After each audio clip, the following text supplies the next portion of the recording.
Alright, ये हाँ जी।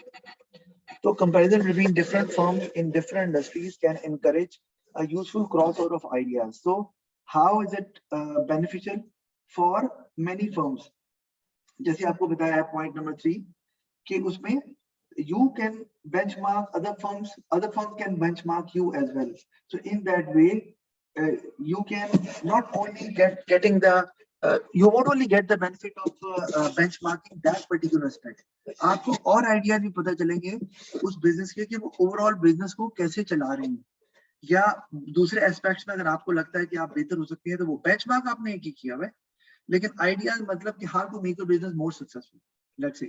तो वी क्रॉसओवर ऑफ आइडिया से आप अपने बिजनेस को you can make it even more successful. Crossover of ideas can be in the form of new ideas. Okay, तो आपने एक बिजनेस का आइडिया लिया, आपको उस बिजनेस की कैपेबिलिटी नहीं है लेकिन आपकी है, but you have got that idea from some other firm जिसको आपने बेंचमार्क किया था। तो crossover of ideas really help businesses to continuously improve their business or organization. तो कंपैरिजन का एक फायदा, बेंचमार्क का तो चले हो ही रहा है फायदा, जो बेंचमार्क आपने एक एस्पेक्ट किया हुआ है, लेकिन उसके अलावा जो आइडियाज हैं आपके पास, जैसे कि मैं एग्जांपल देता हूं कि आपने कहा कि आपका जो कंपेटिटर है वो क्या करता है कि they first produce a product and they give it to their loyal customers free of cost at first instance. I am just telling, giving you an idea. तो अब लेट्स से कि you are far better in quality for example, तो आप कह रहे हो अगर हम ये आइडिया ले लें तो हमारी क्वालिटी तो पहले ही बेहतर है, तो आर जो लॉयल कस्टमर्स हैं दे विल बी ओवरजॉयड कि they are getting quality products without paying anything.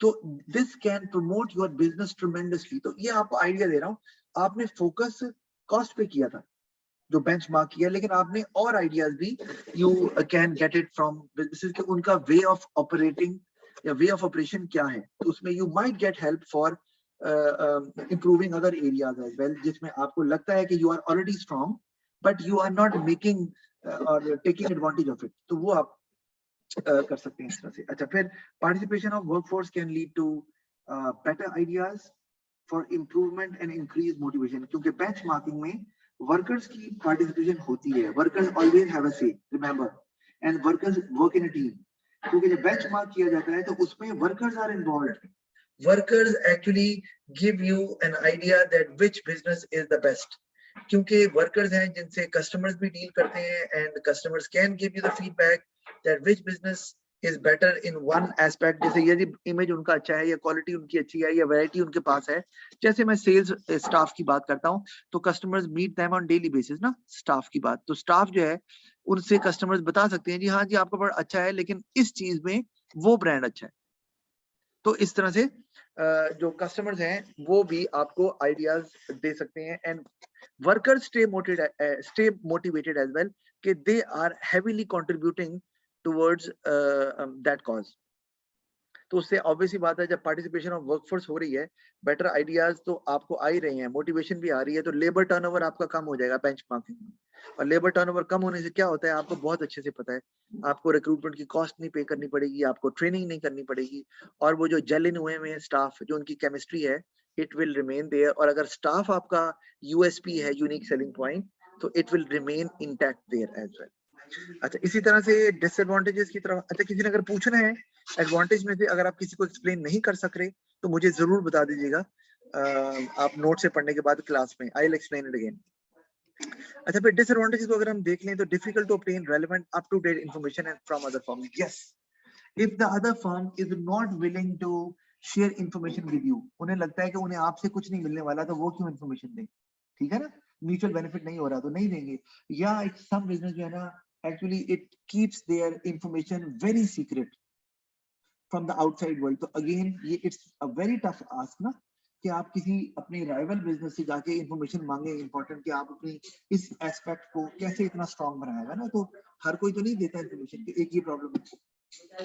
Second, it discourages initiative and original ideas. अच्छा, इससे क्या हो जाएगा, इससे आप कॉपी कैट बन के रह जाएंगे कि अगला जो कर रहा है आप भी वही कर रहे हैं। अच्छा, उनकी कॉस्ट कम है, फाइन, कम क्यों है, उन्होंने कैसे कम की है, आप भी वही फॉलो करते जाएंगे। तो आपके पास शायद और भी वेज हो which might be far better than the other firm, लेकिन आप उनको यूज ही नहीं कर रहे. क्यों? क्योंकि आपने तो बेंचमार्क कर लिया, अब आप वो जो कर रहे हैं आप उनको फॉलो कर रहे हैं. तो इससे ओरिजिनलिटी खत्म होती जाएगी. And the time will come that you, आप अगर इस काबिल नहीं है कि उस बिजनेस के मेथड्स को इस्तेमाल कर सके, तो आपका अपना तो कोई मेथड ही नहीं होगा, या आपका कोई ऐसा राइवल बिजनेस है जो ओरिजिनल आइडियाज के साथ आ रहा है और इनिशिएटिव ले रहा है, तो फिर आप हमेशा you will always follow the leader. You can never become a leader at all, क्योंकि आप तो फॉलो कर रहे हैं, कॉपी कैट हैं आप. अच्छा, फिर नॉट अ वन, क्योंकि अब वर्कर्स को भी आदत पड़ गई है कि नए आइडियाज नहीं देने भाई, सिर्फ बताना है कि कौन सा बिजनेस किस में अच्छा है और उसको फॉलो करना. कस्टमर आइडिया तो दे रहे हैं, लेकिन वो ओरिजिनल या इनोवेटिव आइडियाज नहीं दे रहे, वो सिर्फ ये बता रहे हैं कि जनाब कस्टमर कहता है कि ये ब्रांड अच्छा है इस एस्पेक्ट में, या ये ऑर्गेनाइजेशन अच्छी है इस एरिया में, तो वो आपका ओरिजिनलिटी खत्म हो जाएगी. फिर not a one of exercise, a continuous process. Yes, ये आपका मुसलसल प्रोसेस क्यों है कि फॉर एग्जांपल मैं आपसे ये कहता हूं कि एक बिजनेस है जिसकी कॉस्ट है $10 एक चीज को बनाने की, फॉर एग्जांपल, तो आपने कहा हमने $10 तक लेके जाना है. Right now you are at $15, तो आपने कम करके 10 पे गए, जब दोबारा देखा तो पता चला कि वो 10 से 8 पे ले गया. अब आपको दोबारा काम करना है, दोबारा आपको अब 10 से 8 पे लेके आना. तो it's an on going process, continuous process है. तो ये वन ऑफ नहीं है कि एक दफा कर लिया तो हो गया, आपको बेहतर से बेहतर होते जाना है. You can not sit idle कि बस ठीक है ये अचीव कर लिया काफी है. आपको तो अगर उसका अचीव हो गया है तो आपने देखना क्या फर्दर वो और लो कर पाए अपनी कॉस्ट को और इम्प्रूव की. ऑब्वियसली बात है वो भी करेगा. कोई भी बिजनेस क्यों चाहेगा कि वो उसी लेवल पे रहे जहां वो 10 साल पहले था, चाहे वो क्वालिटी हो, चाहे वो कॉस्ट हो, चाहे वो वैरायटी हो, चाहे वो ब्रांड इमेज हो, चाहे वो मार्केट शेयर हो, कुछ भी हो. Every business wants to improve it. तो आपको भी इस तरह इम्प्रूव करना ही पड़ेगा बार बार, क्योंकि आप लगे हुए हैं कॉम्पिटिटर के पीछे या someone who is the best in the industry, तो वो अपने आप को बेहतर करते जा रहे हैं, तो आपको भी मुसलसल उसके पीछे लगे हुए हैं, तो बार बार आप भी वो कॉन्टिन्यूस प्रोसेस में साथ साथ चलते जा रहे हैं. अच्छा, अब लास्ट स्लाइड जो हमारी रह गई थी क्वालिटी सर्कल, जो मैं आपको जल्दी से पहले इसके बारे में बता देता हूँ कि क्वालिटी सर्कल्स बेसिकली क्या होते हैं. हमने पढ़ा था these are actually teams who inspect the quality issues throughout the department, throughout the organization. ठीक है, तो quality circles जो होते हैं ये बनाए कैसे जाते हैं कि teams are formed and they are formed in such a way that every single person, at least one person is taken from one department. यानी कि अगर 4 डिपार्टमेंट्स हैं आपके पास, तो आप हर डिपार्टमेंट में से एक बंदा उस टीम में जरूर रखेंगे. उसकी वजह यह है कि then each team will be knowing that what are the issues being faced by the employees in each department, और वो रिजॉल्व करने में आपकी हेल्प कर सकते हैं. अदरवाइज अगर आप उस डिपार्टमेंट में काम नहीं करते and you are part of the team, how can you suggest them? अगर आपको इशू ही नहीं पता क्या है तो सजेस्ट आपने खाक करना है, आप कर ही नहीं सकते.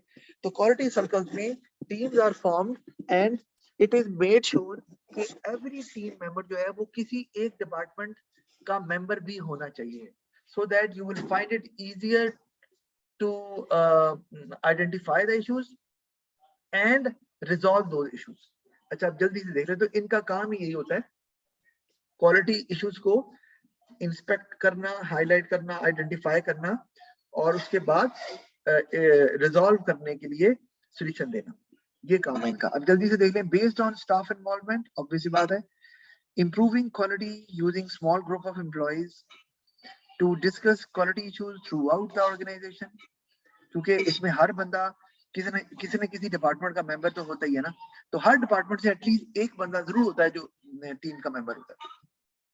Aim is to investigate quality problems and present solution to the management. That's it. ये मैं आपको पहले बता चुका हूँ. तो now any problem, any issue from your side, please feel free to ask. No question? So, all right, then it's fine. See you in the next class face to face. Thank you very much.